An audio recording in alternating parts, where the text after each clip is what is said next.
What if I told you that being wrong could be the best thing that ever happened to you? Stay tuned to discover why being wrong might actually be a superpower. Welcome to the Live Free, Love Life podcast, where we discuss how to create more freedom so we can love our lives no matter what we're going through. Hello, my beautiful friends. Welcome to the Live Free, Love Life podcast. I'm your host, Mindy Neal, and today we're diving into something that affects all of us, that desperate need to be right. You know what I'm talking about. Those moments when your heart is racing, your jaw is clenched, and you're ready to defend your position to the death. I've been there many times. That need to be right really can feel like a matter of life and death. But here's the thing, that desperate grip on being right might be the very thing keeping you from the freedom and joy you deserve. Think about how much energy you spend trying to be right. The mental gymnastics, the rehearsed arguments, the evidence gathering missions. It's exhausting. In the shower, you practice what you'll say. During your commute, you replay conversations and think of better comebacks. At night, you lay awake rehashing everything, determined to prove your point next time. That need to be right is like carrying around a 50-pound backpack everywhere you go. It weighs you down, it limits your movement, and it keeps you from exploring new paths. Most importantly, it prevents you from growing into the person you're meant to be. Every ounce of energy spent defending your position is energy you could be using to create the life you want. Now, while some of us get trapped in mental rehearsal and rumination, me, others take a different path that's equally costly. Instead of fighting, these individuals flee from any possibility of being wrong. They avoid deep conversations, sidestep important issues, and maintain a careful surface level existence where their rightness can never be challenged. This avoidance may seem easier than constant mental combat, but it takes just as much energy. The effort of maintaining that everything is fine, of constantly steering clear of meaningful discussions, of building walls to protect ourselves from potential wrongness, it's exhausting in its own way. Just like the fighters lie awake rehearsing arguments, the avoiders lie awake with unspoken words and unexpressed feelings. The cost isn't just emotional. Being right takes a tremendous physical toll on your body. That constant state of defensiveness triggers your stress response, flooding your body with cortisol. Your muscles tense, your breathing becomes shallow, your heart rate increases. Over time, this persistent state of stress can lead to high blood pressure, digestive issues, sleep problems, a weakened immune system, and chronic anxiety. The price of being right extends far beyond any single argument. Your body keeps the score, storing that tension and stress until it manifests as physical symptoms. Your need to be right literally makes you sick. So let's talk about what's actually happening in your brain when that need to be right kicks in. It's actually hardwired into our survival instinct. Think about our ancestors. Making a mistake about which berries were safe to eat or which animals were dangerous could mean instant death. That ancient survival programming is still running today, which is why your brain treats someone disagreeing with you with the same urgency as if they'd spotted a predator heading your way. When we feel our beliefs being challenged, our brain's alarm system kicks into high gear. The fascinating thing is what happens next. Our brain literally redirects blood flow from our thinking center to our muscles, getting us ready to either fight for our position or run from the conversation altogether. In that moment, we physically lose access to our ability to think rationally or see other perspectives. It's like our brain hits an emergency override switch, treating a simple disagreement as if our very survival depends upon defending our position. Our brains also employ sophisticated defense mechanisms to protect our existing beliefs. Confirmation bias leads us to seek out information that supports what we already believe while dismissing evidence that challenges those beliefs. Cognitive dissonance makes us physically uncomfortable when faced with information that contradicts our worldview. We're literally wired to stay stuck in our current thinking. For many of us, being wrong feels like a direct attack on our identity. We've tangled up our self worth with being right, smart, or competent. Each time someone proves us wrong, it feels like proof that we're not enough, not smart enough, not good enough, not worthy enough. This creates a vicious cycle where we fight even harder to be right, pushing away the very growth and connection we crave. But what if being wrong had nothing to do with your worth? What if your value as a human didn't depend on being right all the time? What if you could be gloriously, magnificently wrong and still be completely worthy of love and belonging? True self love means giving yourself permission to be wrong. It means knowing your worth isn't tied to your rightness. It means embracing your humanity, mistakes and all. When you truly love yourself, being wrong becomes an opportunity for growth rather than a threat to your identity. Relationships thrive on connection, understanding, and vulnerability. But when we're focused on being right, we create the exact opposite. Nobody wants to open up to someone who's going to use their vulnerability as ammunition in the next argument. Most people don't feel safe sharing their perspective with someone who's already decided they're wrong. When we are focused on being right, we stop listening to understand and start listening to respond. We make our partner feel wrong, stupid, or inferior. We create an environment where it's unsafe to be vulnerable. We build walls instead of bridges, and we sacrifice connection for validation. Our need to be right often leads straight to what relationship expert John Gottman calls the four horsemen of relationship apocalypse. These destructive patterns create a downward spiral that can destroy even the strongest relationships. Number one is criticism. You always have to be right about everything. We attack our partner's character rather than addressing specific behaviors. Number two is contempt. How could you be so stupid? We treat our partner with disdain, mockery, or disrespect, the single biggest predictor of divorce. Number three is defensiveness. Well, if you hadn't done X, I wouldn't have to do Y. We refuse to take responsibility and instead counterattack or play the victim.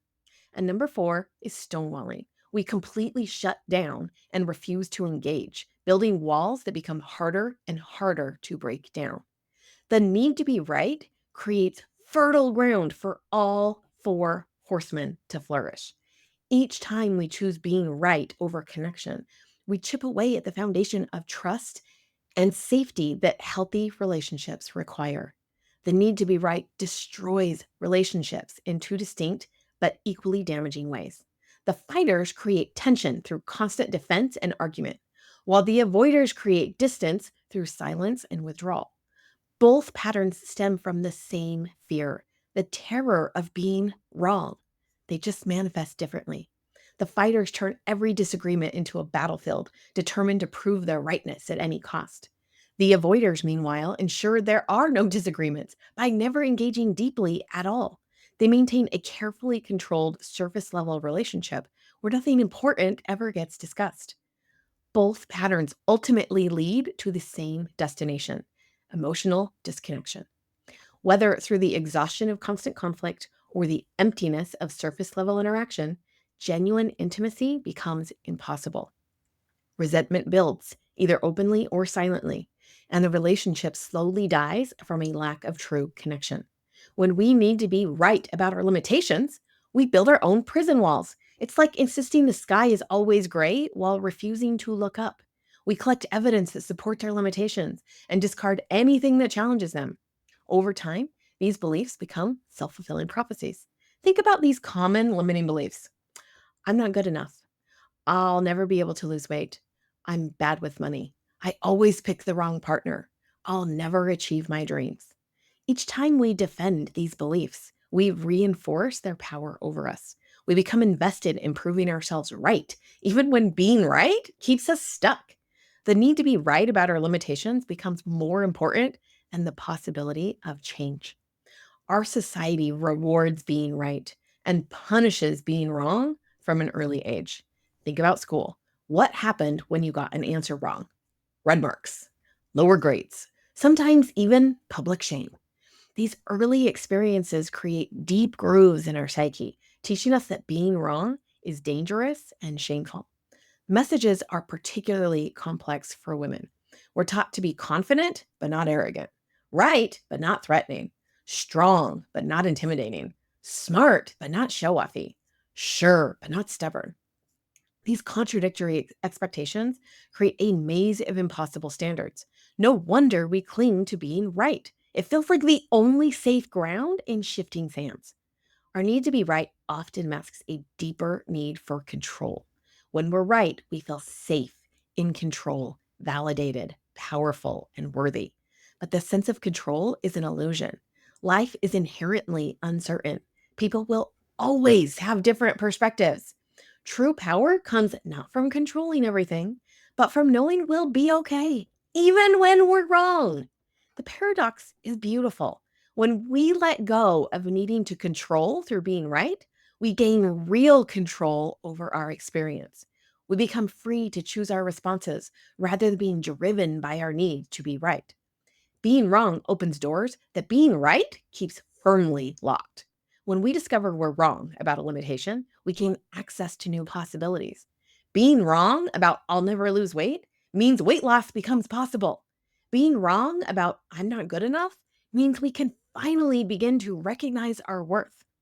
I remember the first time I truly embraced being wrong in my blended family struggles. For years, I was right about why things weren't working, right about who needed to change, right about what everyone else was doing wrong. That rightness kept me stuck in pain and frustration. The moment I became willing to be wrong about everything I believed, transformation became possible. Each time we discover we're wrong about something that was holding us back, it's like Rapunzel finally leaving her tower. The world becomes bigger, possibilities multiply, life expands in ways we never imagined possible. But before we can embrace being wrong, we often need a stepping stone. And that stepping stone is maybe. Maybe creates space between our certainty and new possibilities.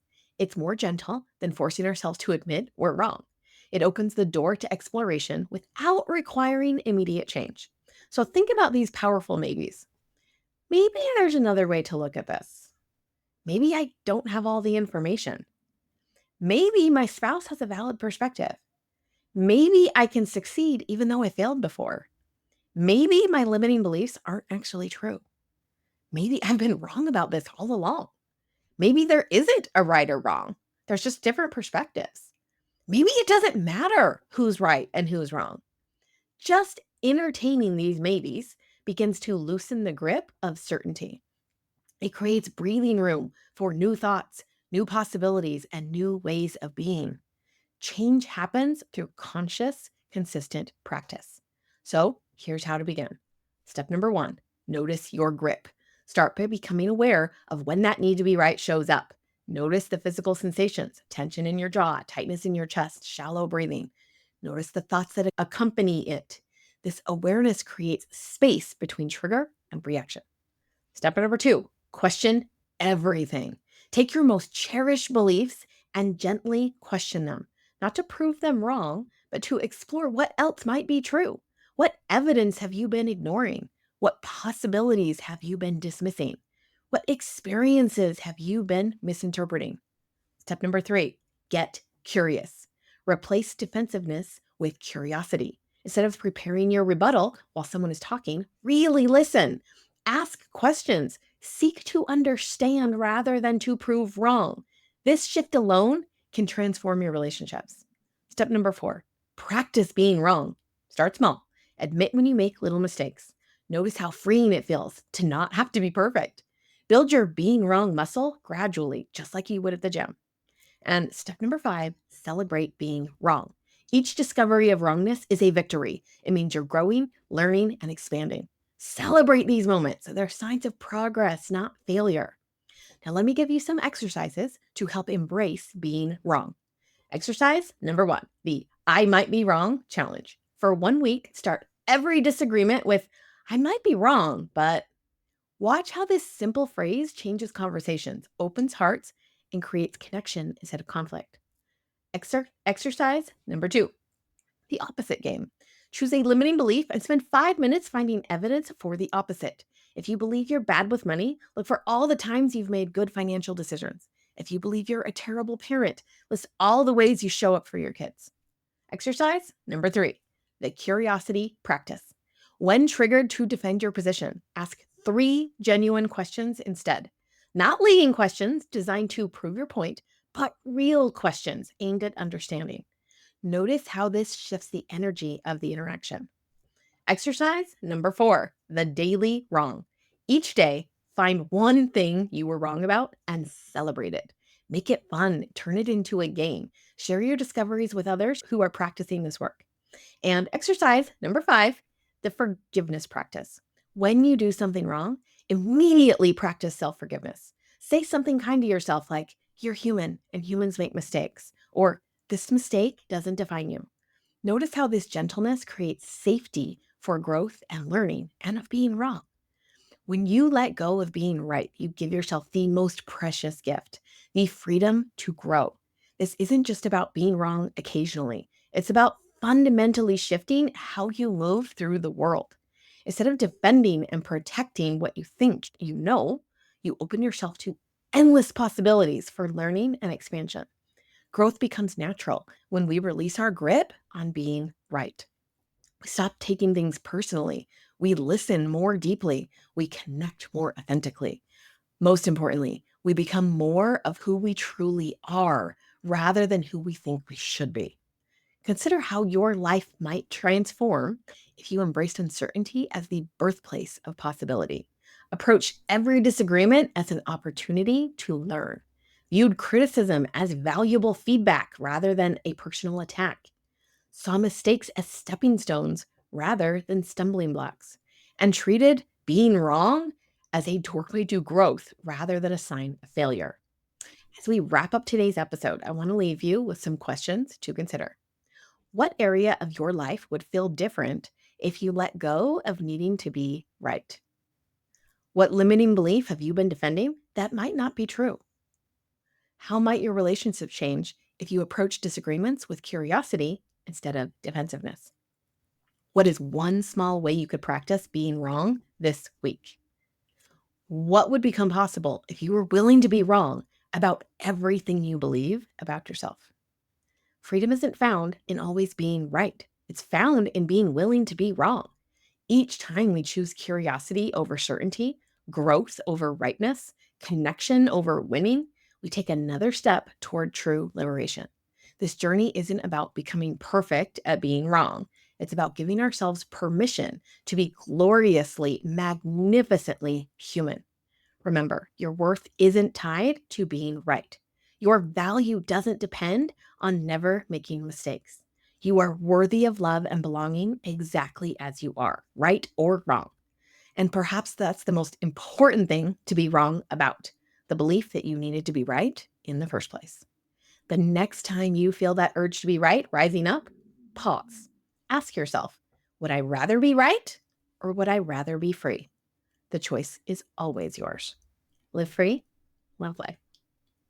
Thank you for watching this episode of Live Free, Love Life. Please subscribe to my channel and don't forget to like, comment, and share. See you next time.